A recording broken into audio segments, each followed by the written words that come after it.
If you're new to card making or mixed media, it might scare you, but I have one product today that is going to make this so simple and give you stunning results. Let's get crafting. Today I'm going to be starting with a Spellbinders layered poinsettia cutting die, along with some patterned paper, any will work, and this fabulous picket fence product called Paper Glitz. Now it comes in many different colors, but this one is called Sparkle. So for today's application, I'm going to be using Paper Glitz on the entire piece of 6x6 patterned paper. Now, my lighter color, the white color there, is going to be used for my poinsettia, and the green plaid will be used for its leaves. Both pieces are going to get a full coat of Paper Glitz. Now, Paper Glitz, if you put it on pretty thick, it's going to cover the entire pattern. We want to try to make this a very thin coat. So I'm going to be applying this with some silicone paint brushes. I got these at Hobby Lobby recently and they kind of intrigued me. I didn't know how thin a coat I would get. They're pretty cool, but in retrospect, I should have just used the cake spatula thing sitting there that I got at Dollar Tree. I've used that before and it does really give you a very thin coat. But this worked just fine and it gave me the vintage vibe that I was looking for. Paper Glitz, like any other paste medium, will dry out quickly, especially if left out to the air. So I totally recommend press and seal. You want to make sure that when you're sealing up any paste that you're getting out as much air. So press it into your product and then seal the top before putting your actual little top back on the product. I understand from other YouTubers that it is difficult to get out of the States, but I know that Simon Says Stamp does sell it. You're going to set these pieces aside to dry, and then I'll see you back to do some die cutting. And another quick reminder is that you never want to leave paste dry to your tools. Get it in the water, keep it wet until you can wash it. A little bit of liquid soap and some warm water, scrubby dub dub, and all is well. Hey y'all, Wendy from Village Card and Craft. Thanks so much for choosing to spend your time with me today. If you're finding value or enjoyment from my video, please consider giving me a thumbs up and hitting that subscribe button. I'd love to have you be a part of our community. And I do have a Facebook community that you can show off all your makes with us at Village Card and Crafts as well. Now while my paper is drying, I'm going to go ahead and do my background. I am using a Stampendous cling stamp. This one is called Background Music, and that's exactly what we're going to use it for, along with some VERSAFINE Clair in Morning Mist. I want this to be a rather subtle background on some red cardstock. This particular stamp is just shy of an A2 size card.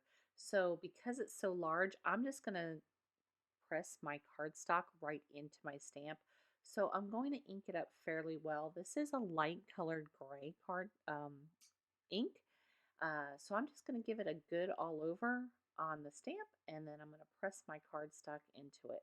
I will be trimming this up because it's not going to take up the entire background, so it doesn't really matter where it falls, but I'm just going to give it a good rub and then we'll peel it off to see the results.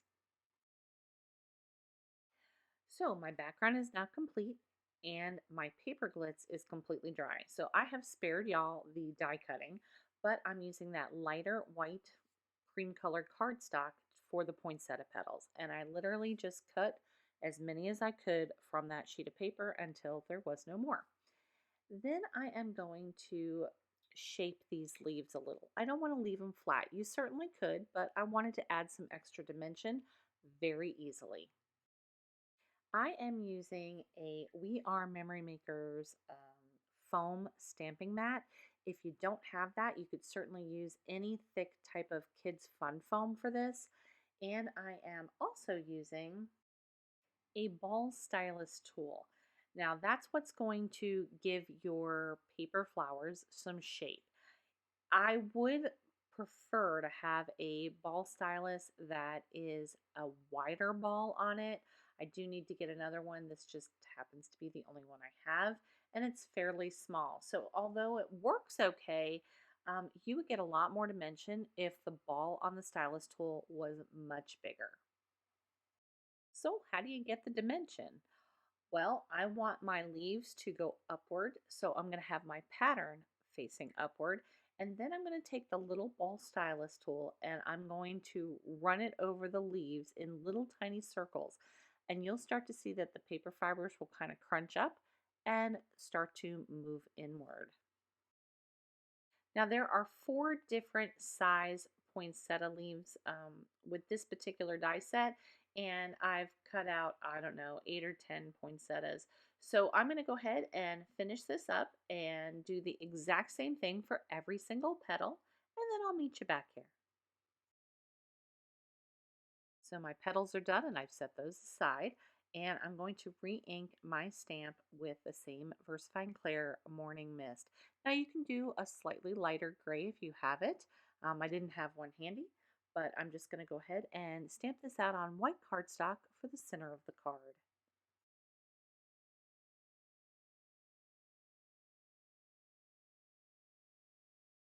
So it's time to start putting our poinsettias together. Now I will be using my absolute favorite glue. If y'all have been around for a while, you know that it is Barely Arts Precision Craft Glue. And I'm just going to put a tiny center. I'm starting with the largest poinsettia on the bottom, a tiny dab of glue in the center, and then the next size down with the poinsettia leaves. I do want to offset those because I want to make this as full of flower as possible. And I believe I used 4 layers for each of the 2 poinsettias that I ended up making. Now, the petals that you see that are dark green, that's from the plaid cardstock that I paper glitzed earlier. And I didn't show that on screen, but I used the ball stylus the exact same way, except I didn't want all the leaves to be facing or curling inward. I wanted some to be curling down. So I did 2 leaves where I flipped them over to the back and curled them from that direction, and then one to face up. I just kind of wanted to add a little variation there. And you can kind of see the 2 that are facing down are at the top of your screen, and the one that's kind of curling up is at the bottom of your screen. Now, while I've set aside the flowers, I'm going to go ahead and trim down the red cardstock for the front of my card. I am not measuring. I am just going to get a fairly even border around the music notes, and then I'm going to go ahead and glue that down. I do that for both the red and the white because the white's going to be my center, and I don't want it to interfere with closing the card. And once again, I'm just going to glue it down with my Barely Arts Precision Craft Glue.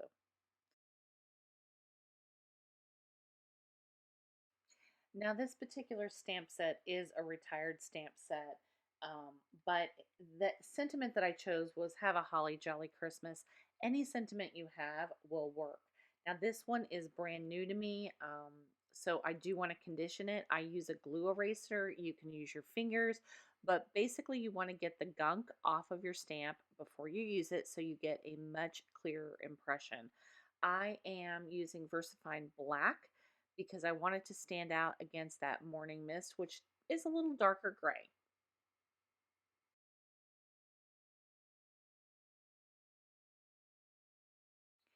Now I'm just going to be gluing that inside panel to the inside part of my card. Remember, I'd already done the red background music to the outside.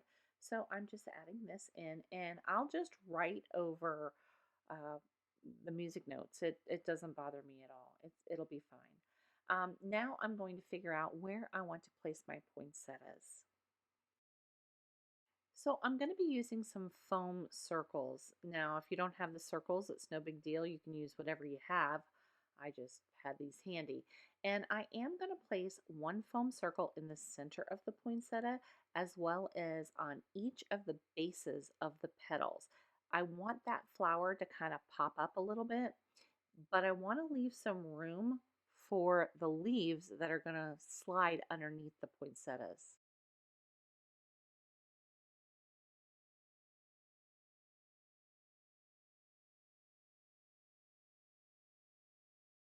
With the release paper off of it, I'm going to go ahead and adhere it to the upper left of my cardstock. This is an A2 top folding card. Um, and I am going to line up my second poinsettia. This time I kind of want it tucked underneath that first poinsettia. So I'm just going to glue this one down with liquid glue. I'm not using any foam on this second one. I'm just going to hold down the second poinsettia until that glue grabs. I speak so well. The glue grabs to the cardstock, and then I'm going to position where I want the 3 leaves. Now I'm using the rule of thirds, and I want things to be in rather a triangle shape because that's what's aesthetically pleasing to most people's eyes. So you'll see that I have 2 that are curling down and 1 that's curling up. And then I'm going to use the liquid glue just on the base because I want that that dimension to remain. I don't want to glue it down so tight that I lose the curling that I worked so hard on. So you'll notice that I left some space at the bottom part of my card, and that's for my greeting. And this card's inspiration really came from the 1960s with silver Christmas trees, and I really wanted that retro vibe with this card, and boy, did I get it.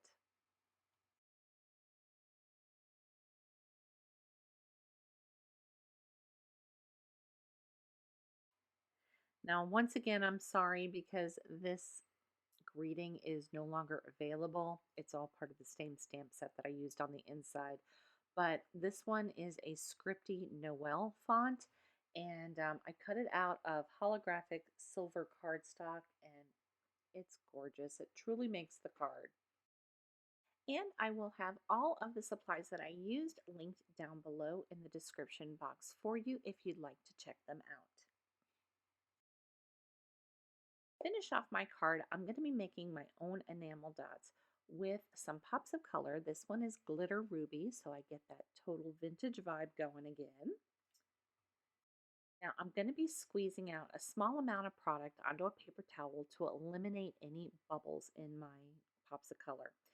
Then using a small piece of release paper that I keep from my Cricut vinyl, I am going to squeeze out a small amount to make whatever size enamel dot you want.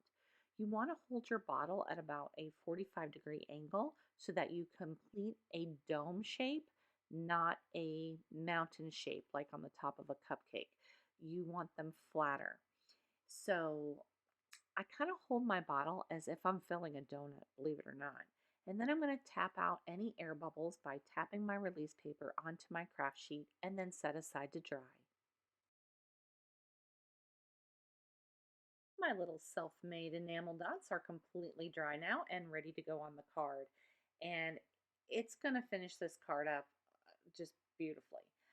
I'm going to put 1 enamel dot in each of the centers of the 2 poinsettias, and I'm using a Spellbinders tool-in-one because it has this cute little like hook on the end. And then I quickly realize I need my jewel picker in order to place them properly. So that's kind of got a waxy end and sticks to the enamel dot beautifully. I'm going to go ahead and glue those down with a little tiny dot of my liquid glue.